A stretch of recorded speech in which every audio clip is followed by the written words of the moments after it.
One of the steps in leaving a toxic relationship is getting a good support group around you. And my question to you is, do you know who your true friends are? Some of your friends may just be there for the moment, there for a glass of wine, but who are the people that are going to support you and have your back? You need to know who these people are when you're getting out of a toxic relationship, because this is some of the reasons that leaving a toxic relationship fail, because you don't have that support around you during the really hard times, and it will be really tough. For me, I took a close look at who was surrounding me, and the truth of the matter is about half of my friends and some family members did not support me. And so when I went to them for help, they actually made the situation worse for me, and they didn't give me the support I needed.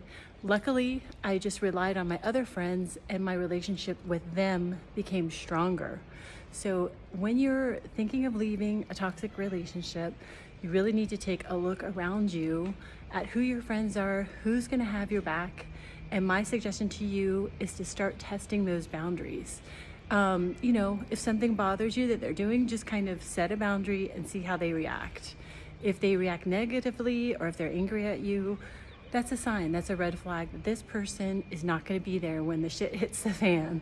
So you just really need to, you can still keep them in your life, but just know that's not going to be your person to go to in a tough time. So part of getting out of a toxic relationship is really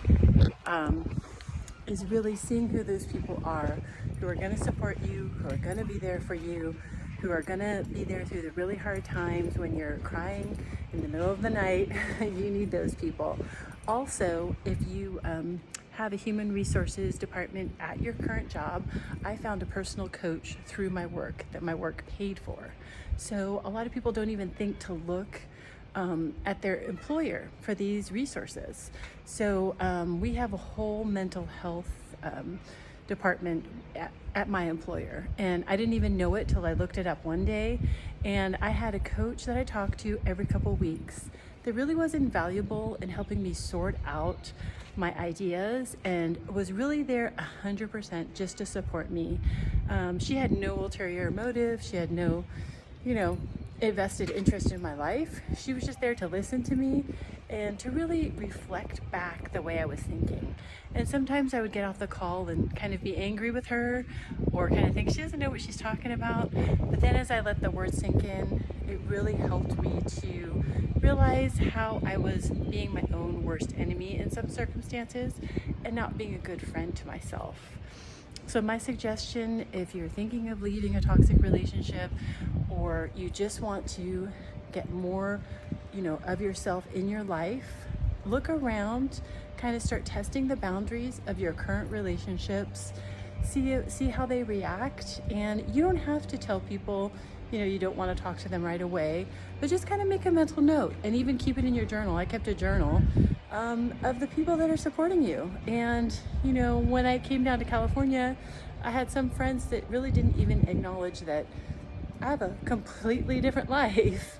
And if they're a good friend, the fact that they're not acknowledging I got a divorce and I have a whole new life is a little strange. And at first it was hurtful, but now I just think they just weren't meant to be in my life and accompany me on this part of my journey.